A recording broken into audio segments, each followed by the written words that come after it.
Bible parle de plusieurs alliances, mais il y en a deux principales. L'alliance de Moïse et l'alliance éternelle, ce qu'on appelle la nouvelle alliance. D'accord? Mais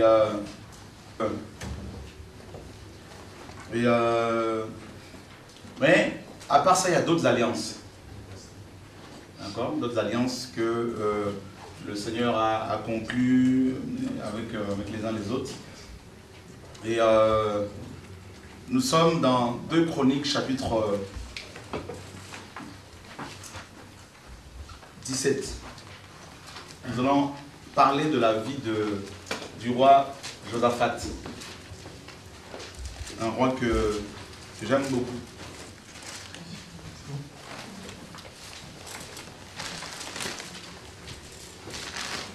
Josaphat, son fils, régna à sa place.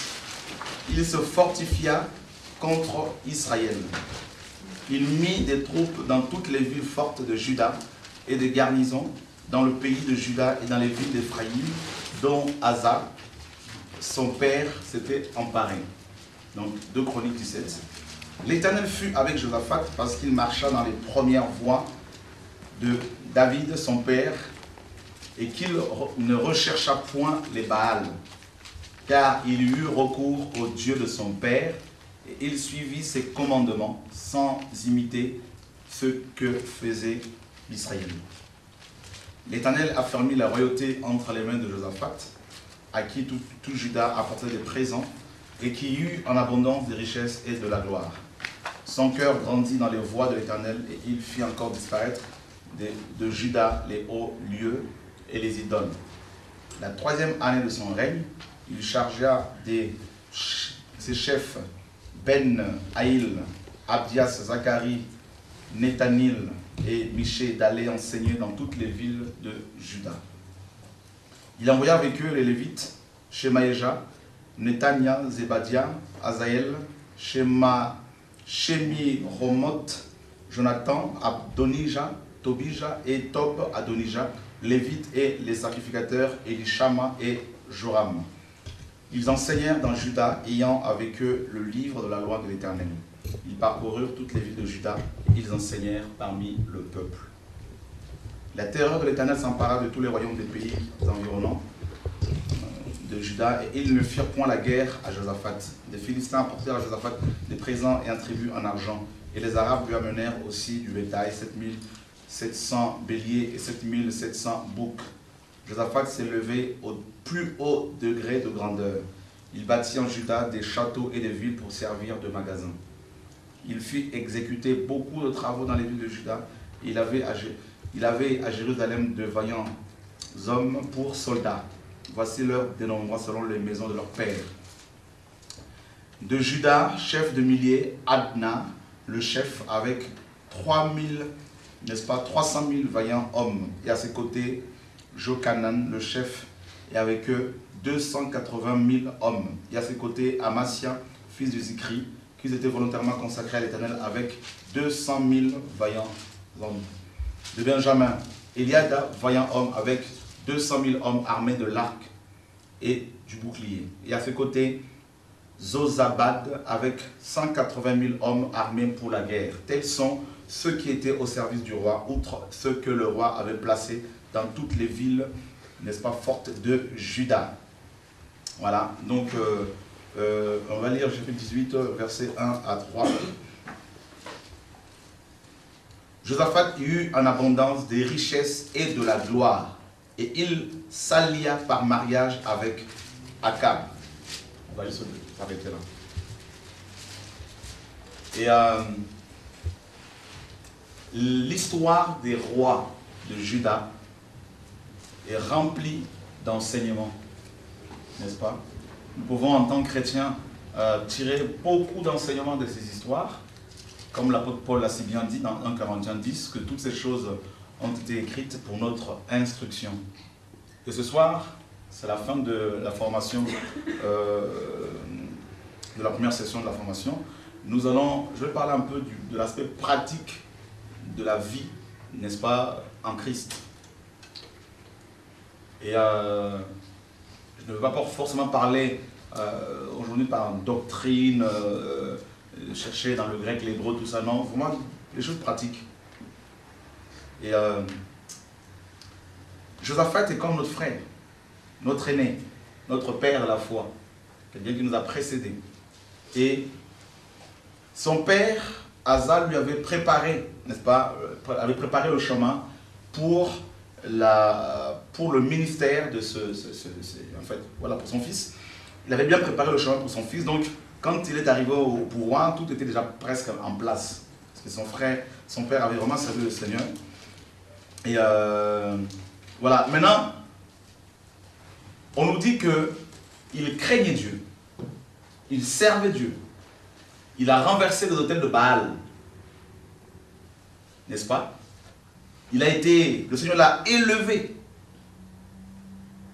Il était tellement élevé que même les Philistins lui apportaient, n'est-ce pas, le payaient un tribut. À l'époque, Josaphat, Juda, était la puissance, la nation la plus puissante au monde. Sur le plan économique, sur le plan militaire. Et voilà que Josaphat va commettre une erreur. Vous allez voir que tout au long de son ministère, il va commettre, n'est-ce pas, deux erreurs monumentales qui vont lui coûter cher. La première erreur ici, c'est quoi? C'est qu'il rentre dans une alliance que Dieu n'avait pas approuvée. C'est le mariage. D'accord? Donc le mariage est une alliance. Nous allons parler ce soir, comme je vous l'ai dit, des alliances. D'accord? Donc il y a l'alliance avec le Seigneur, il y a l'alliance avec les hommes, n'est-ce pas? Donc on va voir cela. L'alliance aussi dans le domaine du mariage. Alléluia. Amen. Allons voir rapidement dans Malachie.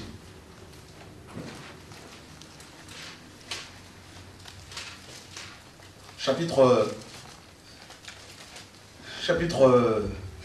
voilà, 2.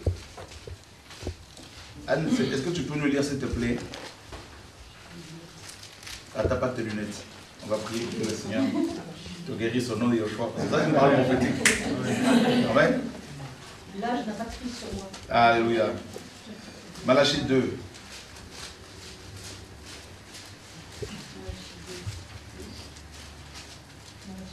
Versets 13 à 16.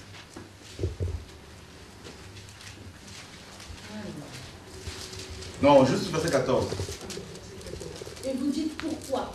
Parce que l'Éternel a été témoin entre toi et la femme de ta jeunesse, à laquelle tu es infidèle, bien qu'elle soit ta compagne et la femme de ton alliance. Voyez, les alliances.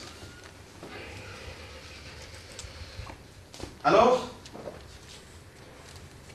la base de toute alliance, c'est le sang. D'accord? Toutes les alliances ont pour base le sang. Et le sang égale la vie. Selon Lévitique chapitre 17, versets 11 à 14. On va rapidement le lire également.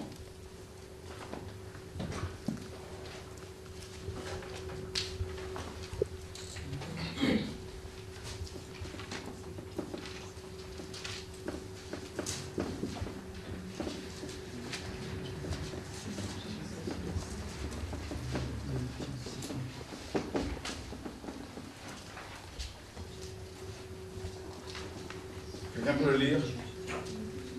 Car la vie de la chair est dans le sang, je vais sur l'autel afin qu'il serve l'expiation que vos âmes, car c'est par la vie que le sang fait l'expiation. C'est pourquoi j'ai dit aux enfants d'Israël, personne d'entre vous ne mangera du sang, et l'étranger qui séjourne au milieu de vous ne mangera pas du sang. Si quelqu'un des enfants d'Israël ou des étrangers qui séjournent au milieu d'eux prend à la chasse un animal ou un oiseau qui se mange, il en versera le sang et le couvrira de poussière. Car la vie de toute chair, c'est son sang qui est en elle. C'est pourquoi j'ai dit aux enfants d'Israël, vous ne mangerez le sang d'aucune chair, car la vie de toute chair, c'est son sang. Quiconque en mangera sera retranché. Toute personne indigène ou étrangère qui mangera du vêtement déchiré lavera ses vêtements, se lavera dans l'eau et sera impure jusqu'au soir, puis elle sera pure. Si elle ne lave pas ses vêtements et ne lave pas son corps, elle portera la peine de sa faute. Ok. voyez, la base. Donc, Josaphat, Dieu l'appelle, Dieu l'élève, Dieu l'utilise. Juda était la nation la plus puissante à l'époque. D'accord?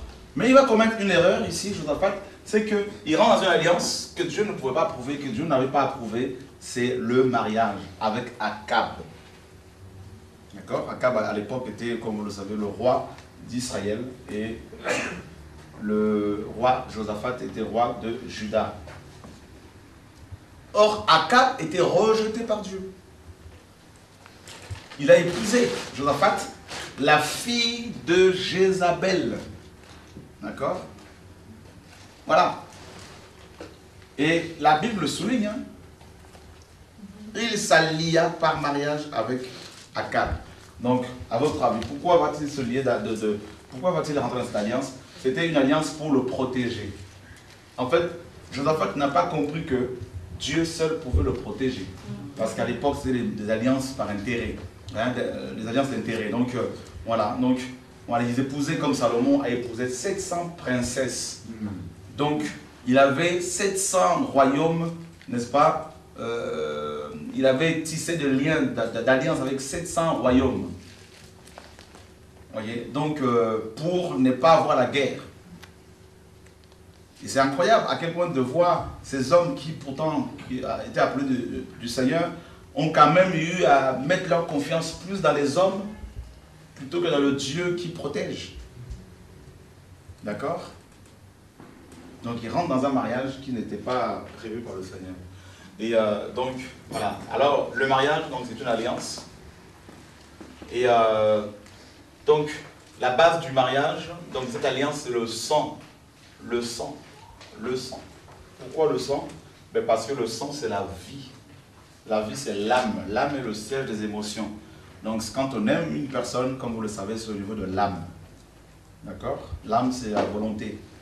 Lorsqu'une personne est amoureuse, ce n'est pas au niveau de son esprit, c'est au niveau de l'âme. D'accord? Au niveau de son cœur.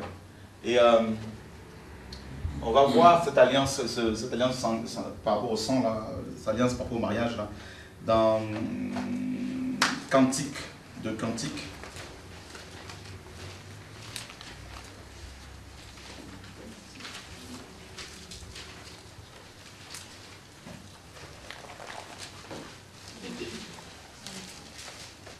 Chapitre 4, verset 12.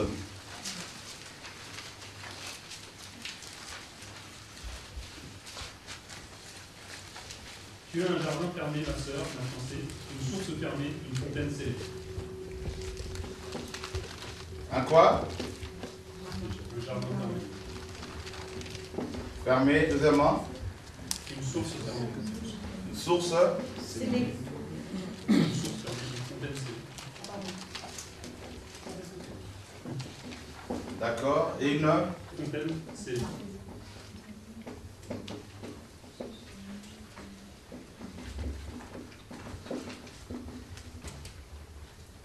jardin, source, fontaine nous parle de l'organe de reproduction féminin. D'accord? Donc, fermé, scellé. D'accord? Et donc, c'est la virginité.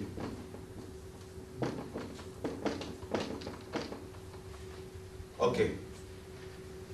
Ça, c'est la femme. Et vous comprenez pourquoi en Israël, les femmes devaient à tout prix garder leur virginité jusqu'au mariage. Parce que lors du premier rapport, vous savez, hein, donc la femme perd du sang, donc ça veut dire quoi? Ça veut dire que la femme donne sa vie à l'homme. C'est là que l'alliance est scellée. Donc on peut parler du mariage dès l'instant où la source n'est plus fermée, dès l'instant où l'homme vient déceler la fontaine, il y a alliance. D'accord? Est-ce que je me fais comprendre? Et nous sommes dans Deutéronome chapitre 22. 13 à 19.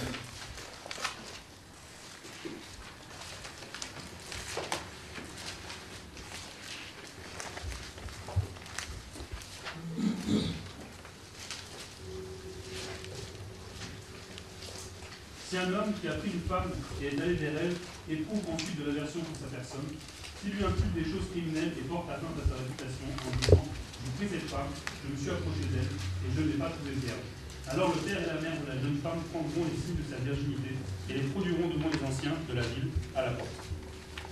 Le père de la jeune femme dira aux anciens « J'ai donné ma fille en mariage à cet homme et il l'a prise en aversion. Il lui impute des choses criminelles en disant « Je n'ai pas trouvé ta fille vierge. Or, voici les signes de virginité de ma fille. » Et ils déploieront son vêtement devant les anciens de la ville. Les anciens de la ville saisiront alors cet homme et le châtieront, et parce qu'il a porté atteinte à la réputation d'une vierge d'Israël, ils le condamneront à une amende de 100 cycles d'argent, qu'ils donneront au père de la jeune femme. 100 cycles d'argent, c'est beaucoup d'argent à l'époque. Comment ça se passait? Les femmes juives étaient généralement vierges, et les anciens de la ville siégeaient à l'entrée de la porte principale de la ville. C'est là que les jugements étaient prononcés. Lot nous dit, la parole était siégée à l'entrée de Sodome et Gomorrhe. Donc il occupait une position d'autorité. Et lorsqu'il y avait mariage,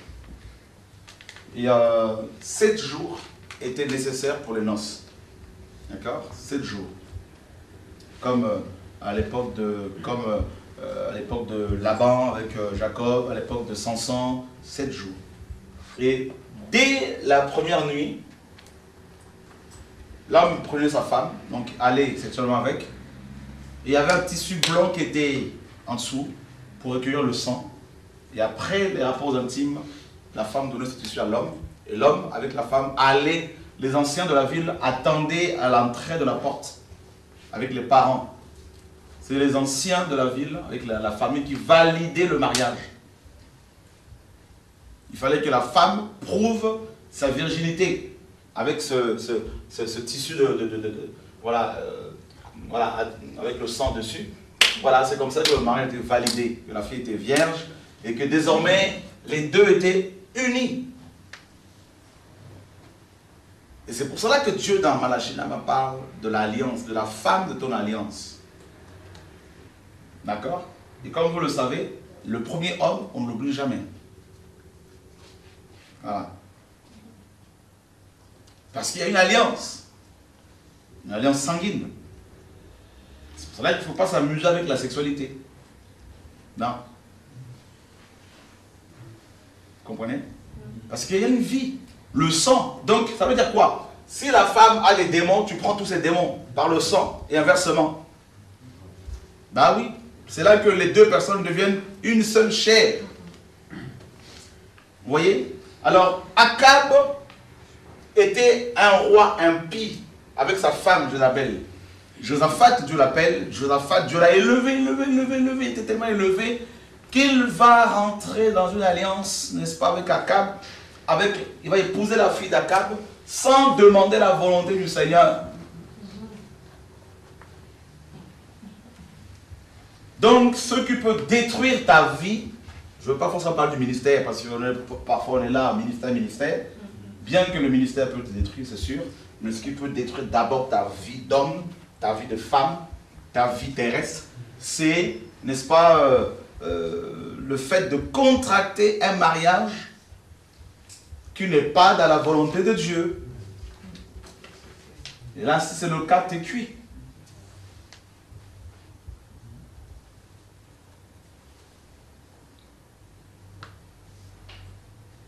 Amen. Amen. Les alliances.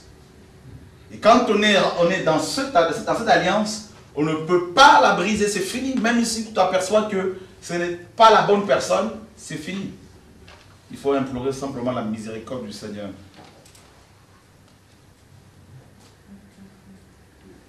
Et c'est pour cela que les jeunes, les frères et sœurs que vous êtes, qui aspirent au service du Seigneur, à la vie éternelle, vous devez vraiment faire attention parce que vous pouvez rater l'éternité à cause de cette alliance.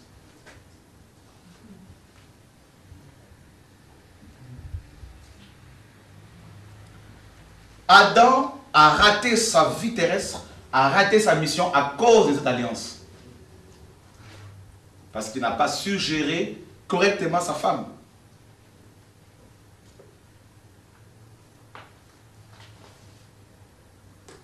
Alors nous sommes dans des sociétés dites civilisées, et mais cette alliance est de plus en plus minimisée. D'accord? Aussi bien dans le monde que dans nos églises. Donc ce qui fait que les gens font n'importe quoi. Avec la sexualité, dès 13 ans, ils ont une vie sexuelle très avancée. N'est-ce pas? Et dans les églises, il n'y a pas de problème. Ils se disent aimer Jésus, mais ils sont complètement dans le péché sexuel. Et ça rentre dans le mariage comme ça. Ils ne se rendent même pas compte qu'en couchant ensemble avant le mariage, ils vont contracter des démons de divorce, de convoitise, de masturbation, excusez-moi, de monstruosité, tout ce que vous voulez. Et quand ils rentrent dans le mariage, au bout d'1 an, ils n'en peuvent plus. C'est la catastrophe. Alors qu'ils s'aimaient au fond, ils s'aimaient à fond avant le mariage. Et là, ils ne comprennent pas pourquoi il y a autant de dégâts. Voilà, donc ce divorce, remariage, divorce. Et là, c'est fini, hein, c'est cuit. Dieu est clair, frère, là-dessus. Dieu est clair. Le Seigneur est la répudiation. Il a dit clairement. D'accord? Donc, ça veut dire quoi, cette alliance-là vous engage votre sang, votre âme.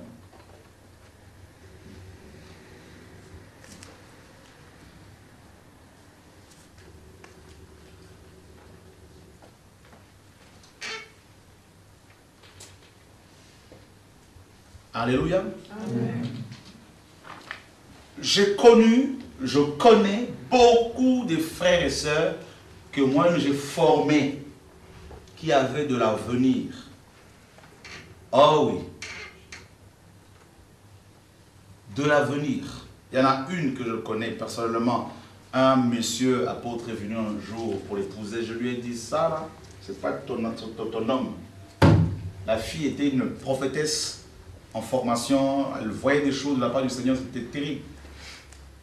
Cet homme est venu, il a fait la cour, et la femme, comme elle est souvent, vous êtes souvent faible au niveau de l'âme, c'est comme ça que la femme est. Pierre dit que la femme est un sexe faible, un vase fragile. Vous savez, il y a plus de femmes qui prophétisent, plus de femmes qui tombent sous l'onction. C'est comme ça que la femme a été créée. Les hommes sur le raisonnement.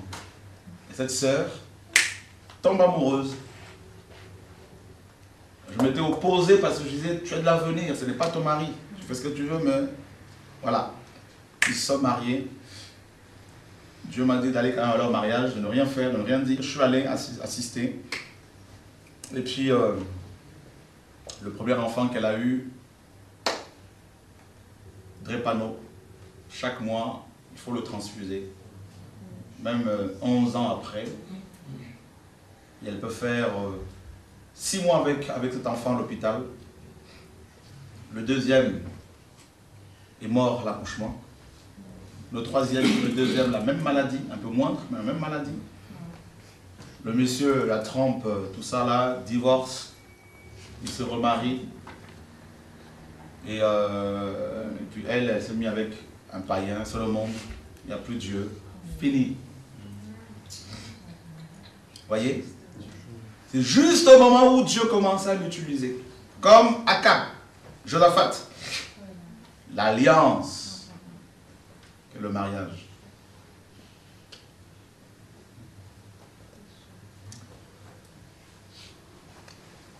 Il y a tellement de témoignages que je peux vous donner. Des frères et sœurs qui avaient de l'avenir. Il y en a une, elle a eu une onction puissante sur sa vie. Un jeune homme est venu, on lui a dit, je lui ai dit, ça, c'est pas ton mari. Non, non, rien à faire. Elle s'est engagée avec fiançailles. Ça fait des... Voilà, ça va ensemble. Le monsieur s'en va. Vous voyez? Et plus d'onction, plus rien, la sœur, il n'y a que ça. Des frères qui pleurent. Au bout d'1 an de mariage, ça pleure. Il y en a un autre que j'ai eu qui m'a dit, tu m'avais dit à l'époque de ne pas me marier tout de suite, de prier. Mais le pasteur qui est avec moi, qui était ton fils à la foi, m'a dit non, il ne faut pas écouter Shora. C'est ta vie. Aujourd'hui, je pleure. Même pas 2 ans de mariage. C'est la bagarre à la maison. Voyez? Les alliances. La première alliance que nous traitons là, c'est l'alliance du mariage. Et ça là, le premier homme de la terre a échoué sa mission parce qu'il n'a pas compris cette alliance-là. Parce qu'il n'avait pas saisi correctement les clauses de cette alliance. Parce que quand sa femme Ève parlait avec Adam, quand Ève parlait avec le serpent, Adam était à côté d'elle, la parole nous dit.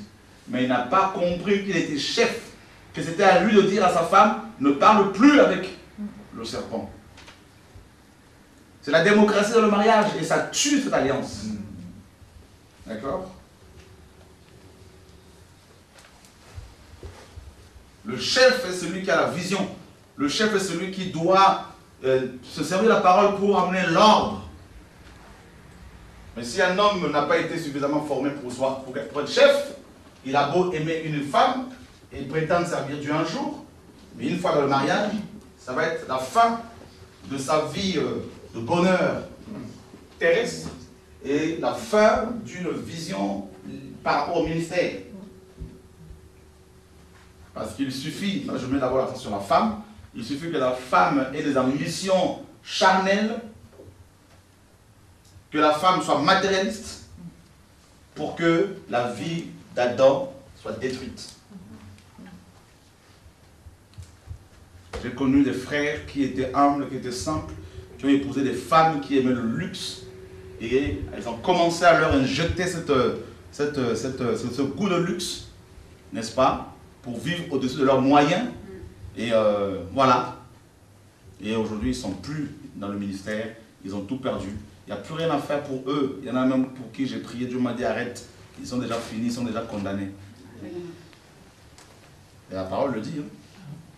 Ils sont nés pour être pris et détruits. Ce n'est pas moi qui le dis, c'est écrit. On ne joue pas avec les alliances. Ah non. Dieu, quand il dit qu'il est quelque chose, il faut faire très attention. Quand il dit qu'il est la répudiation, c'est parce qu'il accorde une importance, une grande importance au mariage, à l'alliance. C'est pour cela que Salomon dit que sa femme, n'est-ce pas, était un jardin fermé. Alors, dans cette alliance-là, il y a 3 choses qu'il faut développer pour ceux qui ne sont pas encore mariés, pour bien vivre cette alliance-là. Il y a 3 bases qu'il faut avoir dans le mariage. Quand on lit Cantique de Cantique, on a déjà eu à en parler, mais on reparle encore vite fait. D'abord, il y a l'amitié. Salomon dit, n'est-ce pas, et la Sulamite, hein, mon ami. Donc il appelle mon ami. D'accord? Et la Sulamite appelle Salomon aussi mon ami, si vous lisez Cantique de Cantique. D'accord? Donc l'amitié. Avant de fiancer quelqu'un, il faut d'abord développer une relation amicale. Ça va pour tout le monde? Cantique de Cantique.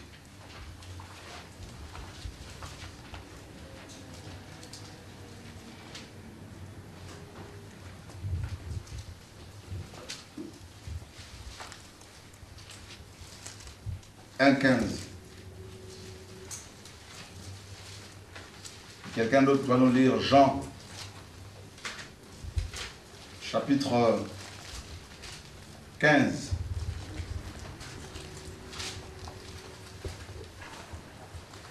Verset 15. 14, verset 14 à 15.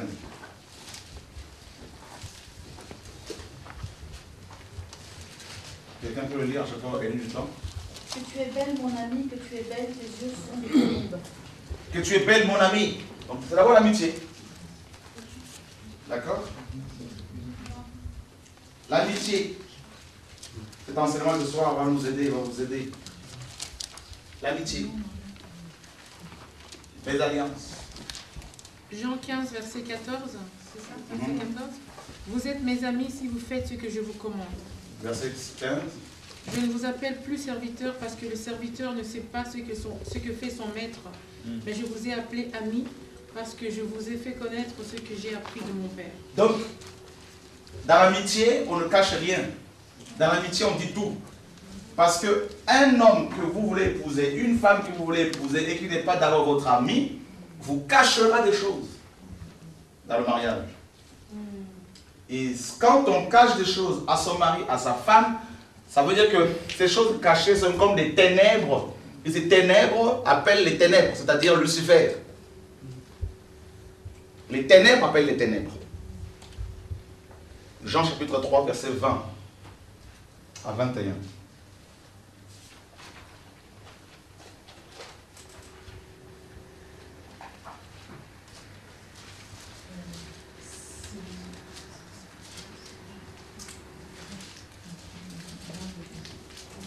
Dès que quelqu'un trouve, il lit. Car quiconque fait le mal est la lumière et ne vient point à la lumière de peur que ses œuvres ne soient dévoilées. Mais celui qui agit selon la vérité vient à la lumière afin que ses œuvres soient manifestées parce qu'elles sont faites en Dieu. Donc, dans l'amitié, les œuvres sont faites en Dieu et elles sont manifestes. Donc, on ne cache rien à son ami. Dans une relation, vous avez l'appel, vous voulez servir Dieu, oui, vous voulez, n'est-ce pas, comprendre le message du temps, gloire à Dieu, vous voulez être des vrais chrétiens, gloire à Dieu. Mais il faut comprendre les alliances parce que nous avons été créés pour vivre en société. Nous avons été créés pour vivre dans le mariage. Donc l'homme n'a pas été créé pour être seul dans son coin. Il n'est pas bon que l'homme soit seul, nous dit la parole. Mais il faut qu'il ait les bases pour qu'il soit bien fondé, qu'il soit bien formé afin de bien servir le Seigneur. Et donc il faut d'abord l'amitié. Le Seigneur a dit à son épouse, donc aux apôtres, je ne vous appelle plus esclave, mais je vous appelle ami, parce que je vous ai fait connaître tout ce que mon Père m'a enseigné. Je ne vous ai rien caché. Donc dans, n'est-ce pas, la relation, dans cette alliance-là, on ne peut pas cacher des choses à sa femme, à son mari, parce que là, c'est de l'adultère. D'accord? Voilà. Et ça amène des démons. Et s'il y a les enfants, ça peut amener les démons de délinquance, de homosexualité sur les enfants. Vous devez savoir que quand cette alliance-là, et quand il y a une brèche dans cette alliance, tous les démons là, de délinquance, homosexualité, tout ça, lesbianisme, tout ça, ça frappe la famille. Parce que Satan est la famille, Satan déteste la famille. Et il veut atteindre les enfants dès le bas âge pour qu'ils soient de futurs homosexuels, délinquants, tout ce que vous voulez. Et c'est pour cela qu'il faut que les parents veillent. D'accord? C'est pour ça que les jeunes qui ont des enfants comme ça, là, qui font n'importe quoi, il faut vraiment les secouer parce qu'ils ne se rendent même pas compte de ce que la famille, il n'y a aucune notion de la famille. Comme on n'a pas été éduqué comme ça, donc on ne sait pas ce que c'est la famille. Et donc vous voyez, Salomon appelle la Sulamite, donc l'église, Christ appelle l'église mon ami, mon ami, mon ami. Donc comment ça se fait que toi qui es marié, toi qui veux te marier, tu puisses avoir un autre ami à qui tu vas plus ouvrir ton cœur qu'à ta femme, à ton mari? Il y a un problème. Il y a un problème, c'est pour ça que quand je vois des jeunes mariés et qui ont des amis avec lesquels ils traînent plus que leur femme ou leur mari, je dis là il y a un problème déjà. Vous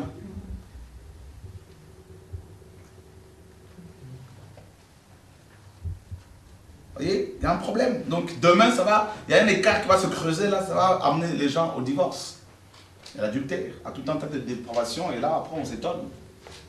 Donc il y a l'amitié. On sait ce que c'est l'amitié. D'accord?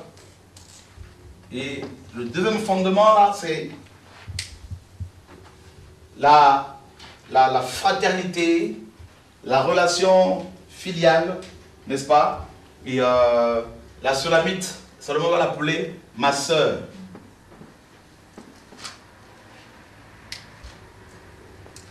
Cantique de cantique.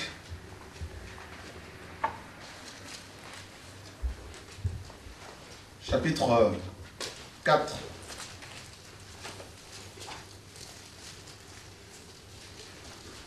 Chapitre 5, verset 1er. J'entre dans mon jardin, ma sœur, ma fiancée. J'entre dans mon jardin, ma sœur.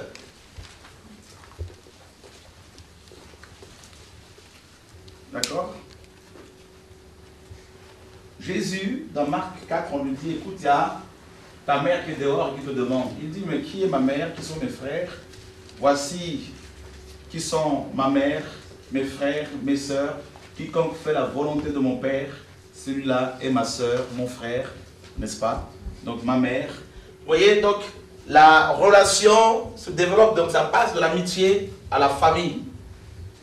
Vous voyez, un ami qui est vraiment fidèle, qui est bien, qui est gentil, devient frère. Et on finit par lui dire, mais t'es plus mon ami, t'es carrément mon frère. T'es carrément ma soeur. Donc là, la relation évolue, n'est-ce pas? Donc merci pour les portables et temps. La relation évolue. De l'amitié à la famille. Donc là, pourquoi l'appelle-t-il sœur? Parce que, justement, les deux partagent le même père. Oui, bien sûr. Que cet enseignement soit dupliqué afin que vous ayez chacun une copie. J'espère que ça nous fait du bien. Nous sommes dans Éphésiens chapitre 3.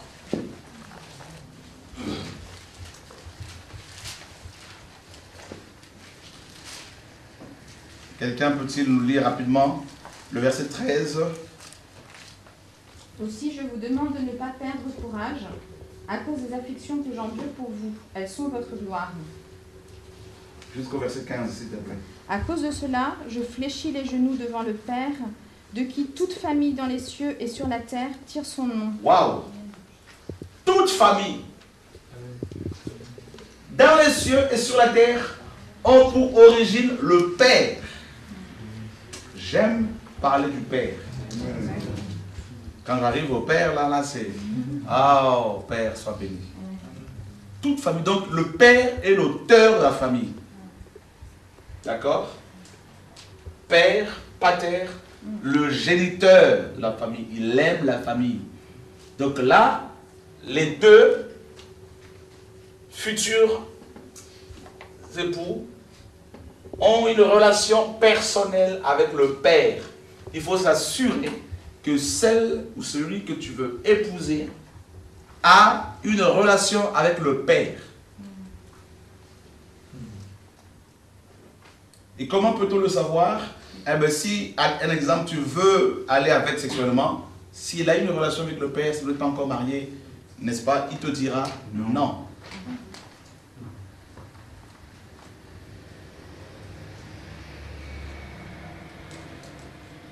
D'accord? Ça, c'est le test.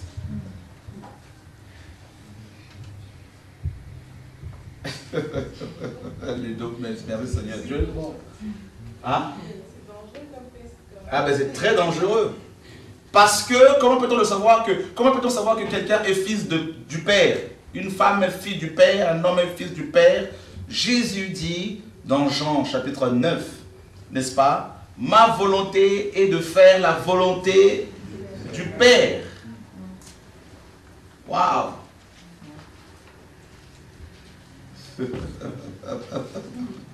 On va le lire.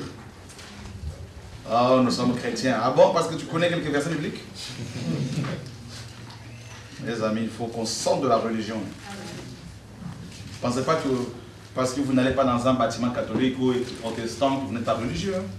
Vous pouvez être seul chez vous dans une forêt complètement religieuse, plus que le pape. Alléluia. Jean chapitre 4. Dieu est bon. Et la religion à la base c'est un démon, donc le démon, peu importe l'endroit où tu es. 34. Jésus leur dit, ma nourriture est de faire la volonté de celui qui m'a envoyé et d'accomplir son œuvre. Ma nourriture est de faire la volonté du Père. Littéralement. Donc, si ta future fiancée, ta future épouse, a une relation avec le Père, sa nourriture, ce ne sera pas de t'appeler constamment, tous les soirs, jusqu'à tard, à la nuit, parce qu'elle t'aime. Sa nourriture ne sera pas, ta nourriture à toi ne serait pas de l'appeler constamment parce que tu ne l'as pas vu un jour, mais ce serait de faire la volonté du Père. Amen. Amen. Waouh! Et si tel n'est pas le cas, si tu n'as pas encore réussi ce test, même s'il y a des sentiments, même si tu as une vision, ce mariage-là ne tiendra pas alors un jour, tu vas sortir de cette alliance et tu auras des problèmes dans ta vie de tous les jours. Tu auras des problèmes par rapport à ton appel si le Seigneur si jamais il t'appelle un jour dans un ministère spécifique.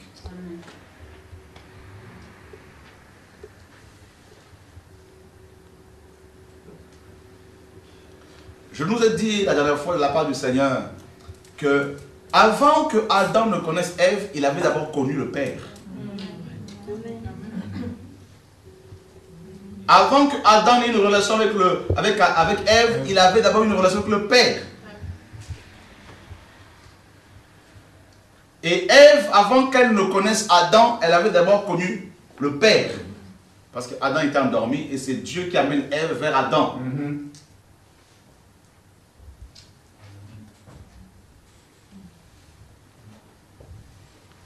Parce qu'une femme qui n'a pas une relation avec le Père, même si tu l'épouses, demain elle risque de te tromper.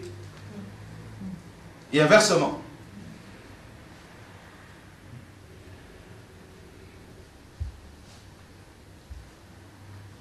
Tu vas épouser une âme remplie d'émotions, remplie de problèmes, remplie d'ambitions charnelles. Et là, c'est les pleurs matin, midi, soir. Et on n'épouse pas le physique, c'est l'âme qu'on épouse. Vous devez le savoir. Parce que c'est le sang. Voilà pourquoi quand Adam a vu Ève, il a dit tout de suite, voici celle qui est l'os de mes os. Il n'a pas vu la chair tout de suite, il a vu les os. Il a vu l'intérieur. Vous voyez? Tout est écrit. Hein? Et ensuite il dira la chair de ma chair. Il a fini par la chair, mais il a d'abord vu le caractère.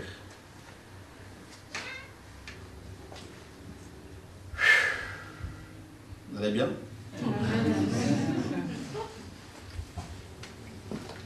Le Saint-Esprit est bon.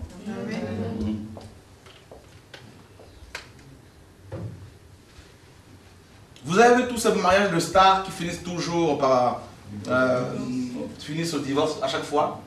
Ben oui. Alors ils peuvent être beaux, la femme la plus belle au monde, la plus belle femme au monde, l'homme le plus beau au monde, mais ça finit toujours par se casser parce que la chair n'est jamais satisfaite. Et c'est pour cela que la présence du Père va briser la chair constamment. Les émotions, les sentiments, tout ça, les passions de la chair. D'accord? On est sur Josaphat, hein? Nous sommes de Josaphat.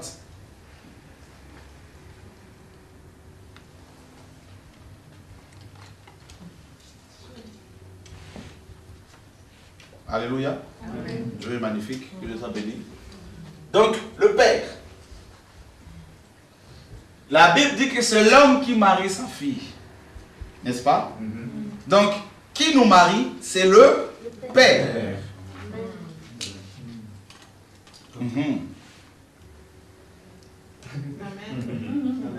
D'accord? Et qui recevait la dot? C'était le Père. Vous comprenez pourquoi il faut bien faire les choses, frères et sœurs? Et qui a dit qu'il n'est pas bon que l'homme soit seul? Le Père.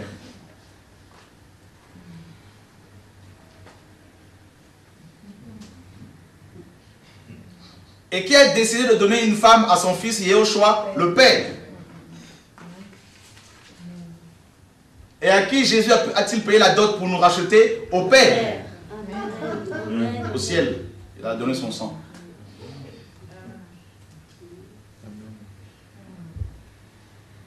D'accord? Oh oui. Oh oui. Mes frères et sœurs.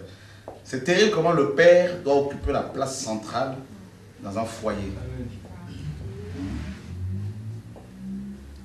De qui toute famille dans les cieux, sur la terre, tire son nom. Waouh. Waouh. Waouh. Waouh.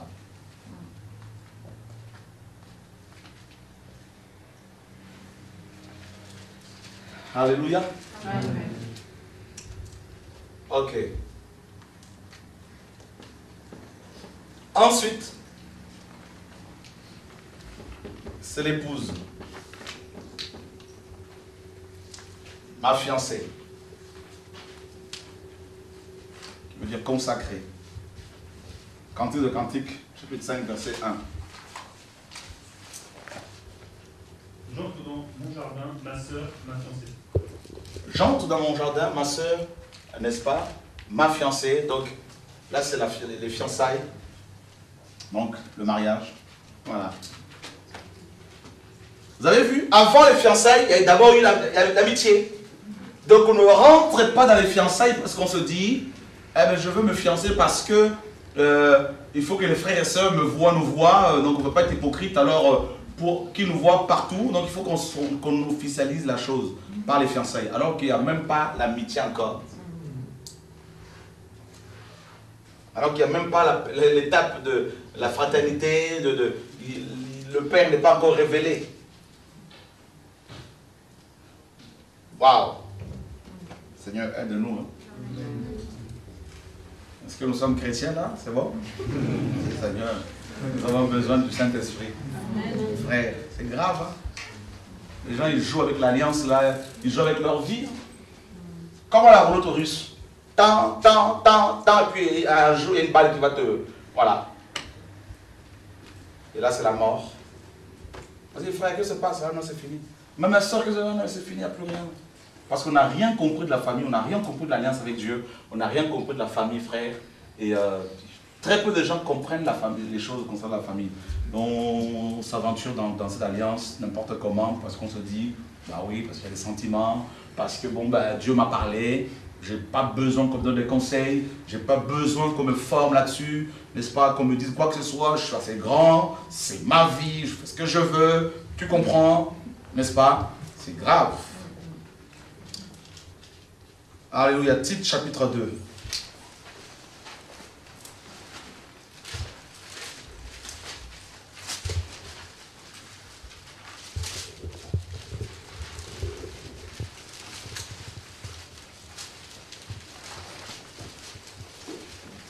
Verset 3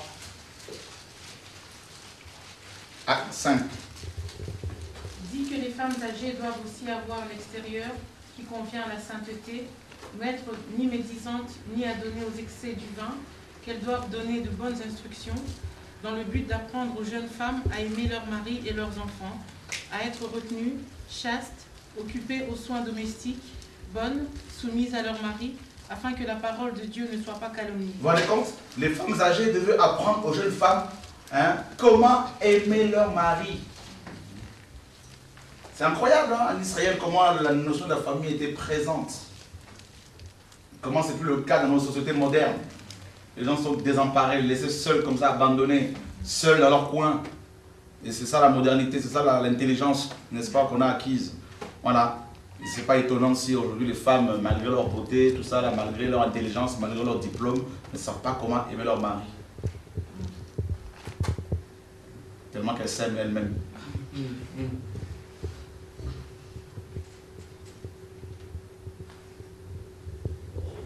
Alléluia.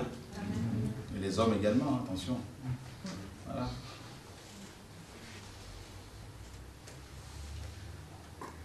Alors, les alliances.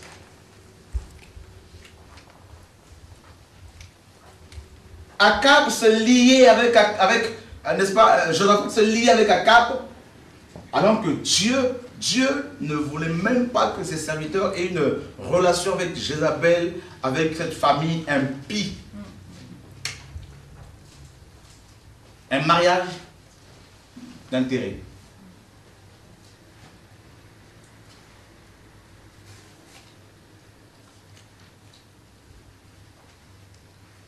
Et après, c'est des souffrances, c'est des pleurs.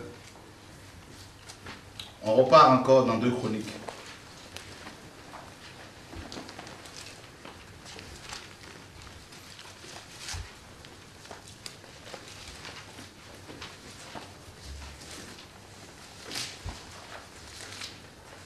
Vous savez, c'est quand il a eu des richesses et de la gloire, et c'est là souvent qu'on a tendance à oublier de consulter Dieu. Vous savez, la gloire, il y a la richesse, il y a la gloire, et on oublie de consulter le Seigneur. Mais quand on est petit, insignifiant, on a tendance à chercher Dieu. Mais quand on a atteint une certaine position dans la société, n'est-ce pas?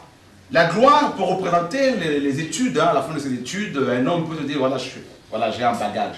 Un bagage, maintenant, voilà, je suis quelqu'un.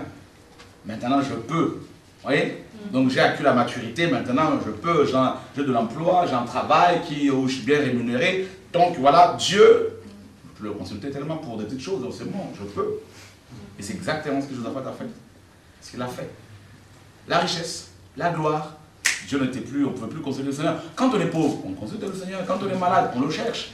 Mais quand tout va bien, on ne va pas demander au Seigneur, montre-moi l'état d'âme de cet homme, de cette personne, de cette sœur. Parle-moi, Seigneur. Même si je le connais, même si je la connais, parle-moi quand même. Montre-moi. Mais même si tu as dit que c'est ça, mais je veux quand même prendre du temps pour être formé. Pour être aidé. Pour avoir des conseils. J'ai vu des gens, comme je vous le disais, venir me voir, mes frères. Moi, Dieu m'a dit, c'est ça. Et ok, c'est bon, allez-y. Oui, c'est ça, c'est ok, allez-y. Après, c'est les pleurs, c'est les souffrances. Ah non, moi, c'est ma vie. Écoute, c'est quand même, attends, mais j'ai 22 ans, j'ai 23 ans, 25 ans. C'est ma vie. Ah non, mais j'ai 45 ans. Non, j'ai 50 ans quand même. Ben oui. C'est bien, tu as 60 ans, c'est bien, mais Dieu, il veut toujours t'enseigner, bien sûr. Alléluia. Amen.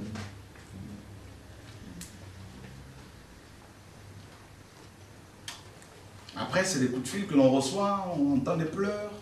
Ça va pas, vous venez ici, il y a la bagarre. Je vous sors des noms des gens ici, vous allez crier, mais je ne peux pas le faire. Protéger les uns les autres. Il y a des souffrances incroyables parce que les gens n'ont pas consulté Dieu.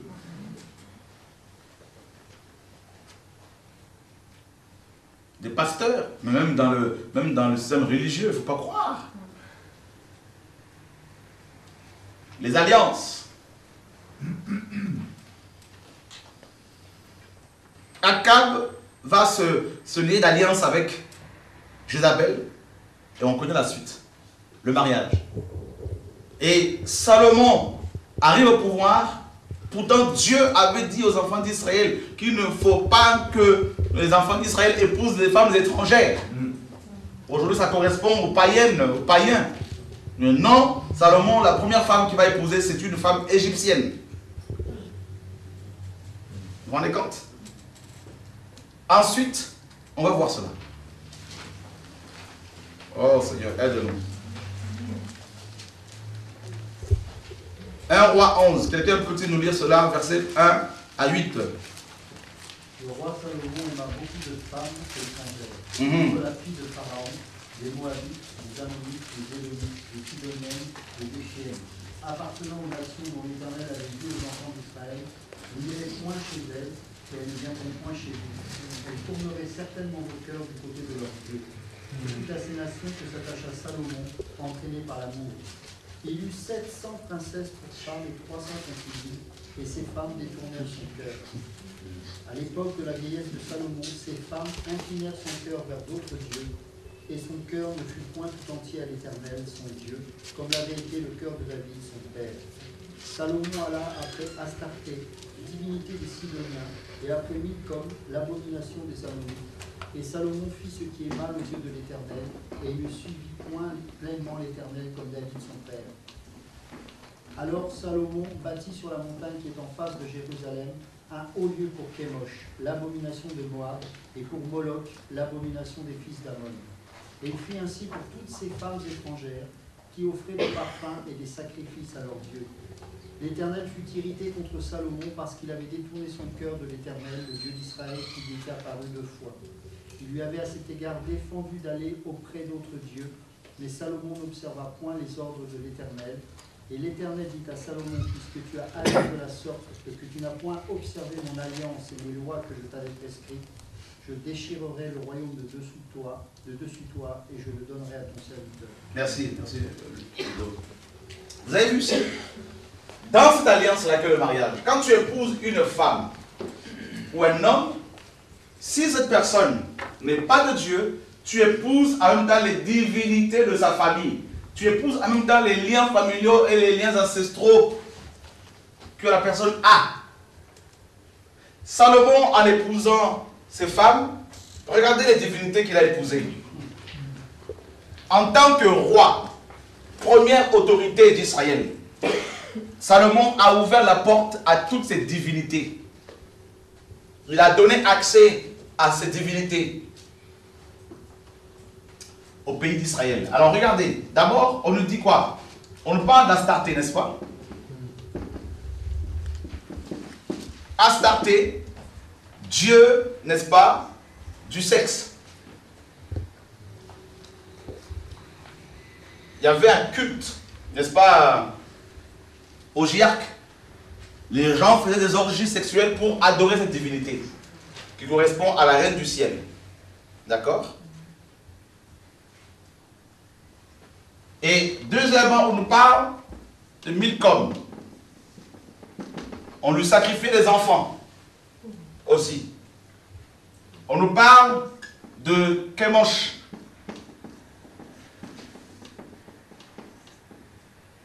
On nous parle, bien sûr, de Baal. Moloch aussi. Vous voyez? À Moloch aussi, on sacrifiait des enfants. Alors, vous avez vu toutes ces divinités qui ont eu accès au pays d'Israël. Alors imaginez maintenant Israël est comme votre vie. Tout Israël est votre maison. Et vous épousez une femme, alors que ce n'est pas celle que Dieu vous a destinée, ou un homme que Dieu ne vous a pas destiné. Imaginez maintenant toutes ces divinités. Si cette femme prie ou sa famille a cette divinité, un exemple, ben vous épousez également ces démons-là. C'est ça l'alliance qu'est le mariage. Parce que le mariage est basé sur le sang, c'est la vie. Donc les démons aiment le sang, comme des vampires. Alléluia. L'homme quittera son père et sa mère et s'attachera à sa femme et les deux deviendront un. D'accord? Et had. On a déjà vu cet enseignement-là. Donc ça veut dire que tu partages tout ce que la femme a sur le plan spirituel.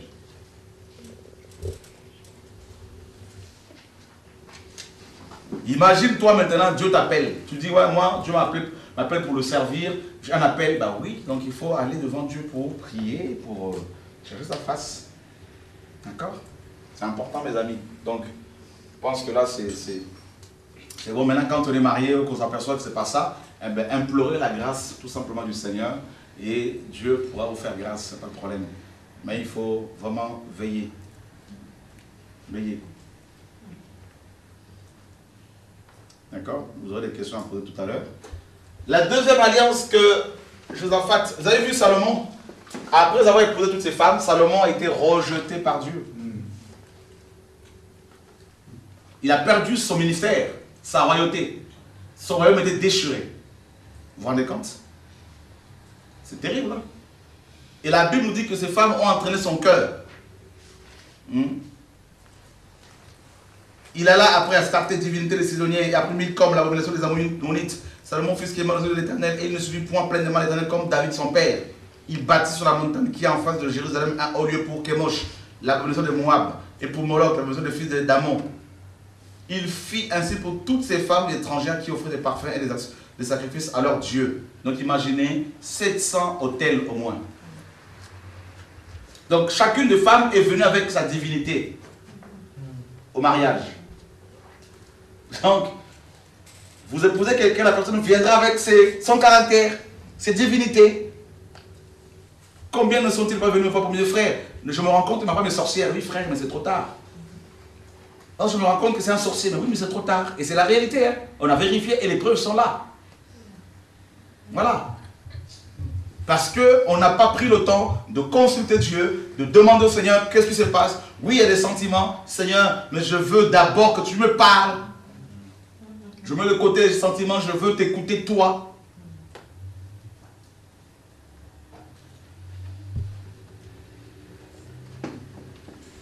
Et Dieu, on va prendre Deutéronome 17. S'il vous plaît. Deutéronome 17. Et le verset 14. Lorsque tu seras entré dans le pays que l'Éternel ton Dieu te donne, lorsque tu le posséderas, que tu diras où t'habite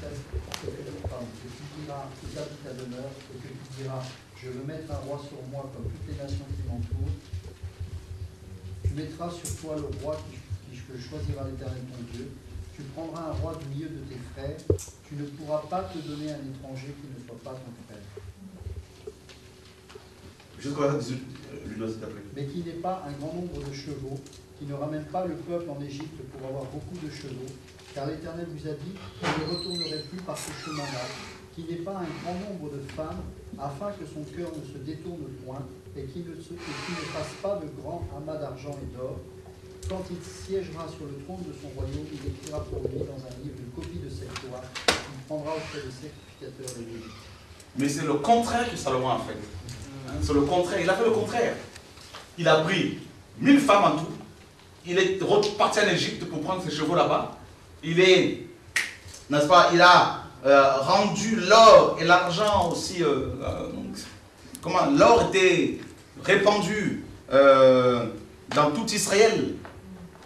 Donc, les gens pouvaient facilement avoir des objets en or, tout ça. Et il y avait tellement l'abondance, tellement la richesse que, ben voilà, Salomon s'est laissé séduire. Quand il a été, vous voyez, une fois qu'il était élevé, tant qu'il était tout petit, il pouvait consulter Dieu. Mais quand il a connu la gloire, c'est souvent quand on connaît dans la gloire que l'on consulte moins Dieu. Les gens t'invitent, ah ben tu cours, on va voir ça dans la deuxième alliance. Vous voyez, et on ne consulte pas le Seigneur, on se dit, bon voilà, pourtant le Seigneur avait dit que le roi qui serait élu, il fallait qu'il soit, le roi qu'ils allaient choisir, il fallait qu'il ait une portion de la parole avec lui. Tout le temps. Il fallait qu'il soit encadré par les sacrificateurs. Vous voyez, là, non. On fait ce que je veux. On veut, oh, c'est ma vie, j'en fais ce que je veux. Bah oui, ok, vas-y, fais ce que tu veux. Fais ce que tu veux. Moi, ce que je dis de plus en plus aux frères et sœurs qui viennent et qui disent non, c'est ma vie, ok, vas-y. C'est pas parce que je ne veux pas aider, mais je lui dis, écoutez, allez-y. Vous verrez ce que c'est la vie.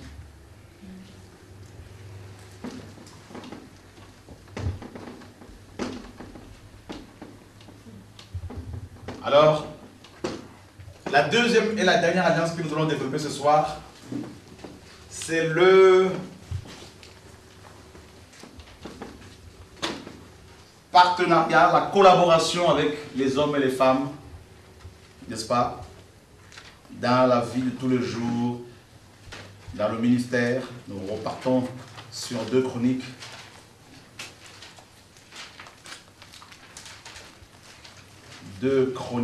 Chapitre 20. Versets 35 à 37. Après cela, Josaphat, roi de Juda, s'associa avec le roi d'Israël, Akazia, dont la conduite était impie. Ils s'associèrent avec lui pour construire des navires destinés à aller à Tarsis, et ils firent les navires à Ejon-Géber. Alors Eliezer, fils de Dodava, de Marécha, prophétisa contre Josaphat et dit, parce que tu t'es associé avec Akazia, l'Éternel détruit ton œuvre. Et les navires furent brisés et ne purent aller à Tarsis. Vous vous rendez compte ici? Josaphat, notre frère, avait un petit, n'est-ce pas, une petite faiblesse. Malgré sa renommée, il avait une petite faiblesse là, c'était quoi? C'est qu'il rentrait dans les alliances sans consulter Dieu. Avec les uns les autres. Et on nous dit qu'à la fin de sa vie, il va s'associer avec le roi d'Israël, Akazia, fils d'Akab et de Jezabel, dont la conduite était impie. Ça, c'est aussi, dans le passé, on a tous fait ces erreurs. Quelqu'un qui vient comme ça te voir dans le ministère, tout de suite, tu l'associes au ministère. Voyez? tout de suite, ah c'est moi, c'est un frère, c'est une sœur. Après, le temps de souffrance, le Seigneur m'a ouvert les yeux. Et ce n'est plus comme avant. Non, quelqu'un peut venir cracher du feu, dire tout ce qu'il veut de la part du Seigneur. Jamais. Je prends du recul et je te regarde de loin. Peu importe la personne, maintenant c'est fini. Non. Si ça doit durer 5 ans, ça va durer 5 ans. Fini. Parce que je ne veux pas tout vous dire ici. Mais j'ai eu des surprises. Tu vois des sorciers qui pouvaient parler la langue, prophétiser, prêcher, enseigner, satanistes. Mais je ne peux pas tout vous dire, frère, c'est terrible.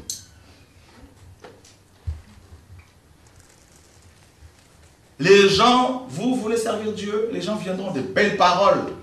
Ah, il y a une prophétie, je vois des choses sur toi, vraiment, tout ça, machin. Des belles paroles, là où il n'y a pas de problème. Ils vont d'abord vous élever, vous glorifier.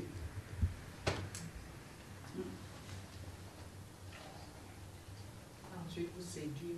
Bien sûr. Vous voyez, ici, là, c'est dans les affaires. Dans les affaires.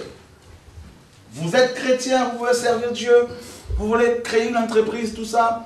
Est-ce que Dieu vous a-t-il parlé réellement du cœur, de l'état spirituel de la personne avec qui tu veux t'associer, aussi bien dans les affaires professionnelles que dans l'œuvre?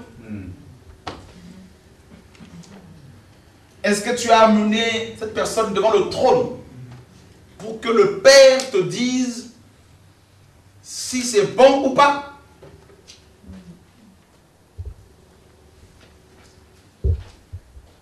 Là, il a voulu faire des affaires. Il était à la fin de sa vie, mais comme l'homme veut toujours s'enrichir, l'homme veut toujours, n'est-ce pas, amasser. Il voulait amasser jusqu'à la fin de sa vie, au lieu de préparer l'après. Hein? La vie après la mort. Mais là, non, Josaphat, n'est-ce pas? Comme il y avait ce lien du mariage, vous voyez frère, c'est terrible, hein? Comme il était lié par ce mariage-là, avec la sœur d'Akazia, vous vous rendez compte que Josaphat est allé en guerre, si vous lisez le chapitre 18, avec Akab. Akab lui dit, viens, avec moi on va combattre. On va aller à Ramoth, on va récupérer ce territoire qui m'appartient. Et Akab, Josaphat dira, moi et ma nation et mon peuple, nous irons avec toi. Donc il était lié, vous voyez, parce qu'il était marié avec la fille d'Akab, donc tout Israël était marié avec. Ah oui. L'alliance là a impliqué tout un pays. Et il y avait 400 prophètes de Baal qui prophétisaient à Akab, disant que le Seigneur allait lui donner la victoire. Et Josaphat dit, c'est bizarre, n'est-ce pas? Y a-t-il pas un prophète de l'Éternel par qui nous puissions le consulter? Et là, on appelle Michée qui vient et Michée qui prophétise le contraire. Et ils partent en guerre, effectivement. Akab était tellement malin qu'il se déguisait. Il a demandé à Josaphat d'aller avec ses habits royaux, n'est-ce pas? Donc, en gros, on va t'exposer, moi je vais me cacher. Mais Dieu a protégé Josaphat et Akab a été tué. Et on nous dit par hasard, quelqu'un a tiré une espèce de lance, là, tout ça, là, ça a percé son cœur, là, tout ça, là, au défaut de la cuirasse, et puis là, il était mort. Vous voyez? C'est incroyable, frère, les alliances.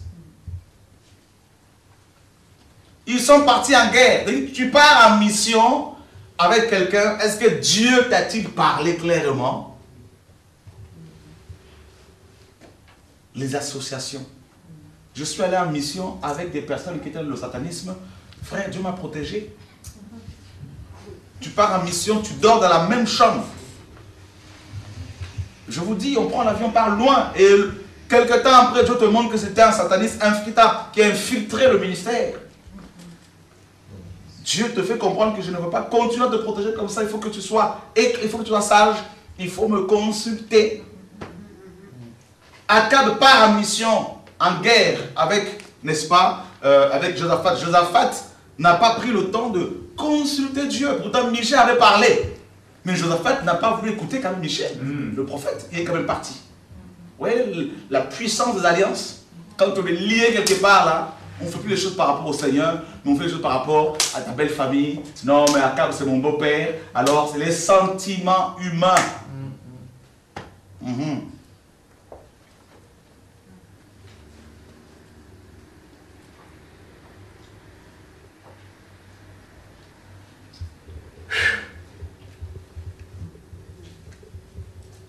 Est-ce que Dieu nous parle ce soir? Amen. Ah, que Dieu nous aide. Hein? Je ne vais pas tout vous dire ici, frère, mais maintenant, hein, je suis devenu très, très prudent. Les alliances. Il aurait pu mourir là-bas. Hein? Et quand il revient de la guerre, Dieu lui dit quoi? Pourquoi tu t'associes avec les ennemis de l'Éternel? Mais parce qu'il y a eu des bonnes choses dans ta vie, Dieu t'épargne. Parce que le prophète Jéhu qui lui disait cela. Mais à la fin de sa vie, il fallait faire des affaires. Ils s'associaient avec lui pour construire des navires destinés à la Tarsis. Ah, moi je veux créer une entreprise. Voilà, je veux travailler avec tel frère. Est-ce que Dieu t'a-t-il parlé?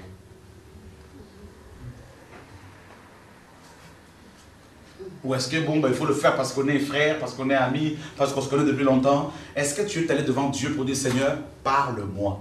Si tu ne dis rien, je ne bouge pas.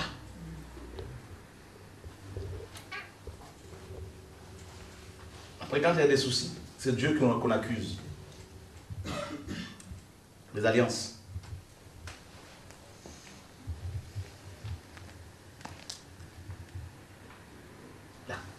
Collaboration avec les uns les autres. D'accord? Ce que je veux dire, c'est que vous devez être de ceux et celles qui cherchent constamment la face du Seigneur avant de s'engager dans quoi que ce soit.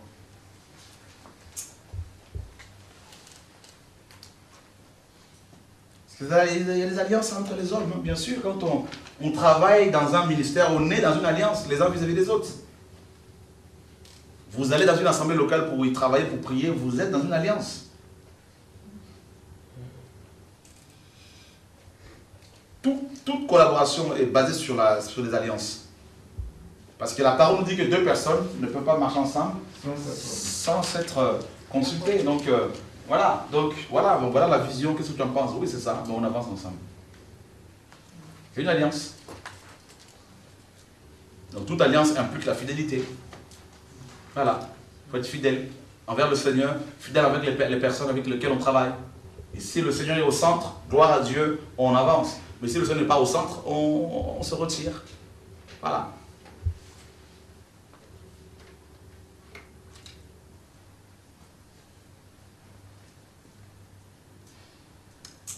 Alléluia.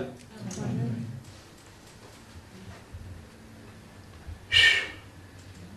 Et la Bible dit, Maréchal prophétisa contre Josaphat et dit, parce que tu t'es associé avec Akazia, l'Éternel détruit ton œuvre. Waouh! Frère, quelles sont les œuvres que nous voulons faire pour le Seigneur? Qu'est-ce que vous voulez faire pour le Seigneur? Nous sommes appelés pour accomplir des œuvres. Mais ces œuvres-là peuvent être détruites aussi si nous nous engageons dans des alliances dont Dieu n'est pas le fondement. C'est pour cela que beaucoup ne finissent pas le travail qui commence. À chaque fois, vous regardez leur vie, même au niveau par rapport au mariage, ils tournent en rond. Par rapport à la famille, ils tournent en rond. Par rapport au travail, ils tournent en rond. Il n'y a aucun projet, n'est-ce pas, qui aboutit. Et à chaque fois, tous les projets sont détruits. Vous allez voir que leur vie, c'est une vie d'inachevé. Voilà. 40 ans après, il n'y a toujours rien de fait.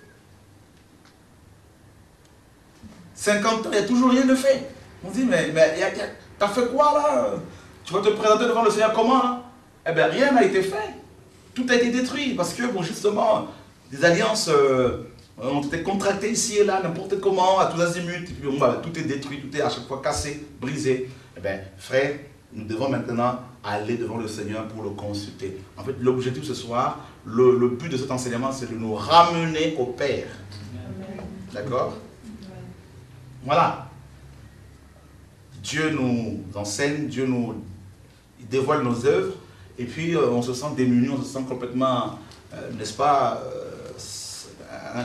incapable de faire quoi que ce soit. Et là, ben, on crie à lui, Seigneur, aide-moi. Voilà.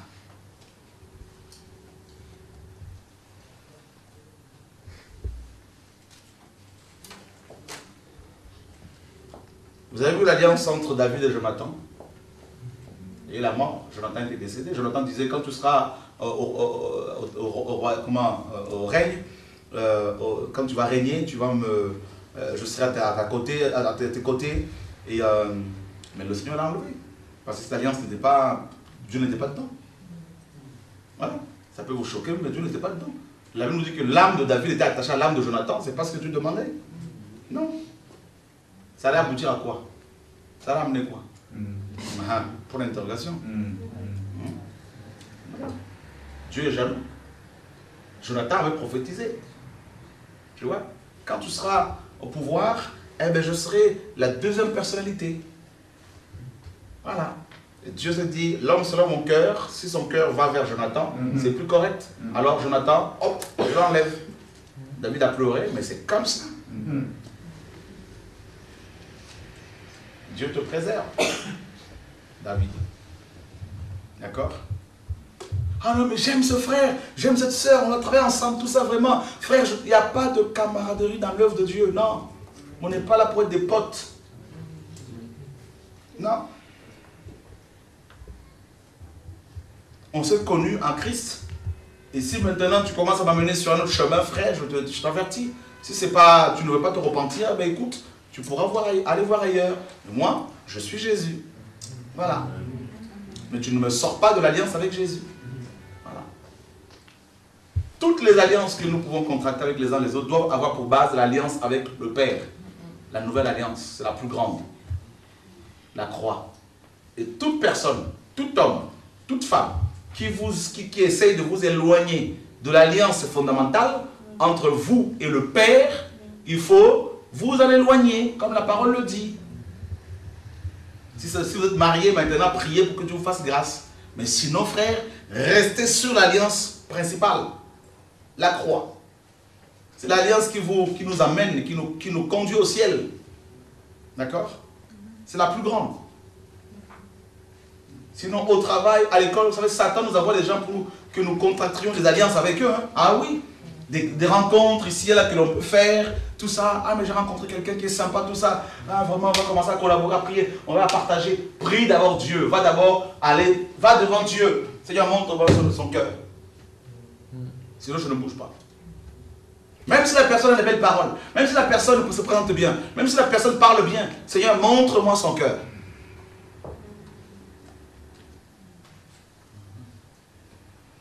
J'ai eu des attaques personnellement, des gens qui venaient comme ça, des femmes qui pouvaient venir, ah vraiment frère, vraiment c'est que Dieu soit béni, je vais te former. Mais pendant 2 semaines, 1 mois, c'est des attaques que l'ennemi t'envoie, c'est la sirène des eaux. Et quand tu vas crier au Seigneur, c'est quelqu'un qui va recevoir des révélations pour te dire, c'est la sirène. Waouh! Vous vous rendez compte, frère? C'est une guerre, nous sommes en guerre. Nous sommes en guerre. Satan, il sait ce que Dieu veut faire avec chacun de vous.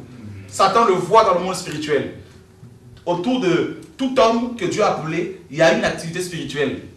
Comme quand il y a de l'orage, tout ça là. Et il y a du vent, tout. Et puis voilà, donc Satan sait, il voit. Donc du coup, il t'amène des gens, il met des gens sur ta route, tout ça. Et si tu n'es pas sur l'alliance avec le Seigneur, bien comme il faut là, tu vas sortir. Mais si vraiment ton cœur est sincère, quand tu sors, le Seigneur va toujours te ramener. Heureusement pour nous. Amen. Heureusement. Heureusement. Ah oui. Des gens qui m'ont approché, frère, je vais te former. Notamment certaines femmes. Je vais te former. Oh, tu prendras ma fille. Voilà pourquoi je ne parle plus de fils et filles spirituels. C'est fini tout ça. Non, c'est fini, frère. Et puis après, c'est autre chose. Les alliances. Satan veut créer un lien d'âme. Une addiction entre toi et les autres. Quand il y a une addiction, là, tu vas plus appeler ton frère dans la foi plus que Dieu. Là, il y a un problème. Ah non. Je veux plus parler à Dieu qu'aux hommes. Mais si tu commences à plus parler aux hommes qu'à Dieu, parce que vous vous dites de nos frères et sœurs, là, ça commence tu commences à être cuit. La communion fraternelle ne doit pas, n'est-ce pas, être au-dessus de la communion avec le Seigneur, de la relation avec le Seigneur. Amen. D'accord? Voilà. Moi, je pourrais passer toute une journée au téléphone, mais après, je me suis rendu compte que non, mais là, c'est grave. C'est grave, parce que tu vois, on est combien? On est nombreux, plusieurs assemblées. Alors, il faut appeler toutes les assemblées, tous les pasteurs, les anciens, tout ça, partout. Tu n'as plus de vie. Et c'est là que Dieu te dit, attention, cette alliance-là peut te détruire. Ben oui. Parce que tu appelles les Antilles, tu parles avec 1 heure, pendant 1 heure avec eux. La Guadeloupe, 1 heure, tu appelles l'Afrique, 1 heure, tu appelles, vous vous rendez compte, frère, les provinces, tout ça. Après, tu n'as plus de vie. Il fallait régler les choses. Et là, j'ai commencé à rectifier, là, maintenant. Ça va, les gens ne meurent pas. Même si tu les as pas au téléphone, ils sont toujours en vie. Le Seigneur est toujours Seigneur. Et tout va bien. Alléluia. On s'embourbe dans des relations complètement charnelles parce on devient Dieu, on veut devenir omnipotent, omniprésent, omniscient. Et on comprend mal les choses.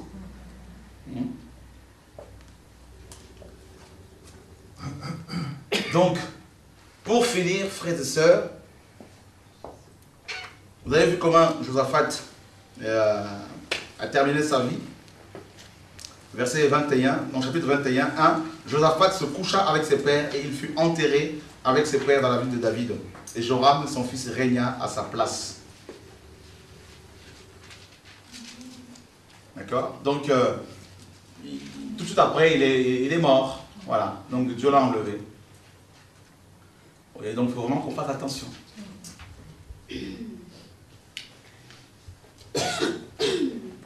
Les rencontres que nous faisons, soumettons-les au Seigneur. Que ce soit avec des femmes, des hommes, des chrétiens, des pasteurs, soumettons tout au Seigneur. D'accord? Tout. Tout. Parce qu'une rencontre qui n'est pas de Dieu peut détruire toute votre vie. Votre témoignage, vos enfants.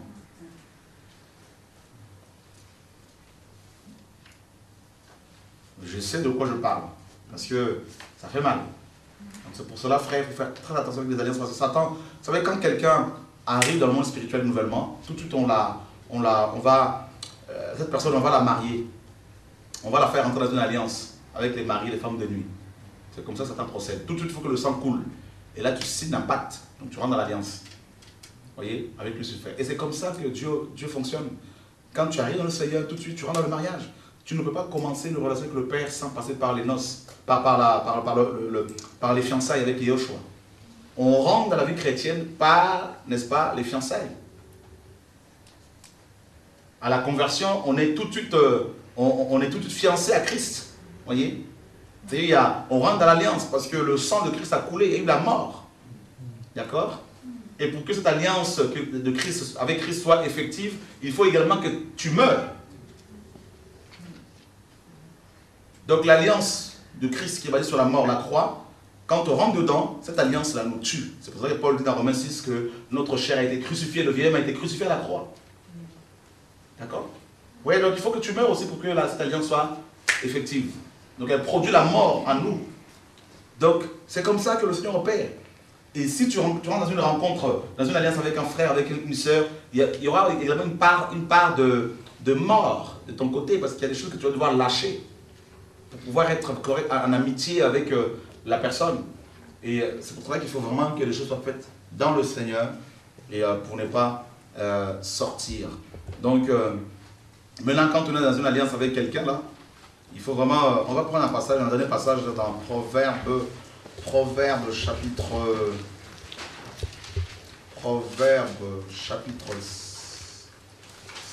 5.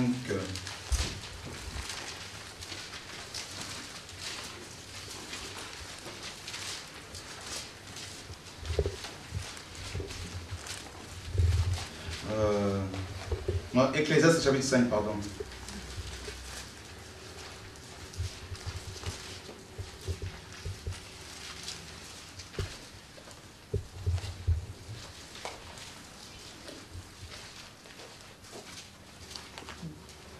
Est-ce que quelqu'un peut nous lire le verset premier? Quand tu entreras dans la maison de Dieu, prends garde à ton pied. Verset 5. Verset premier. Ecclésiaste 5, verset 1er. Donc là, dans ta version, c'est le verset 2 alors. Ne te presse pas d'ouvrir la bouche et que ton cœur ne se hâte pas d'exprimer une parole devant Dieu, car Dieu est au ciel et toi sur la terre. Que tes paroles soient donc peu nombreuses. Voilà, Dieu nous enseigne à moins parler. Hein, donc, parce que souvent on rentre dans une alliance parce qu'on a parlé. Hein, donc d'accord? Donc on a parlé trop vite. Je veux t'épouser. Donc tu as donné ta parole. Maintenant là tu es coincé. Parce que tu as parlé, tout le monde a entendu. D'accord? Voilà, on va collaborer ensemble. On va travailler ensemble. On va travailler ensemble. On va commencer une œuvre ensemble. On va voyager ici et là. On parle, et ensuite Dieu vient et te dit, ce n'est pas moi qui te dis de faire cela. Mais là, ta parole est déjà sortie, donc tu t'es engagé. Et c'est vrai qu'on a tous fait ces erreurs-là. Donc c'est vrai, il faut vraiment, vraiment veiller, n'est-ce pas? Donc ne permets pas à ta bouche, nous dit la parole, de te faire pécher, de faire pécher ton corps.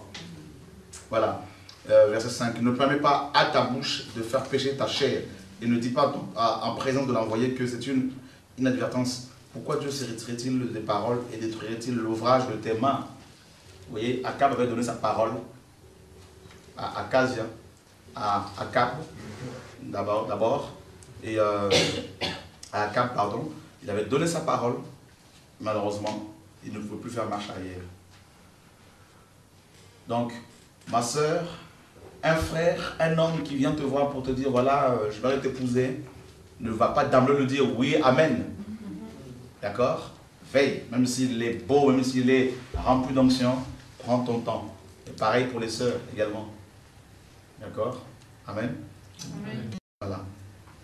Que Dieu soit béni.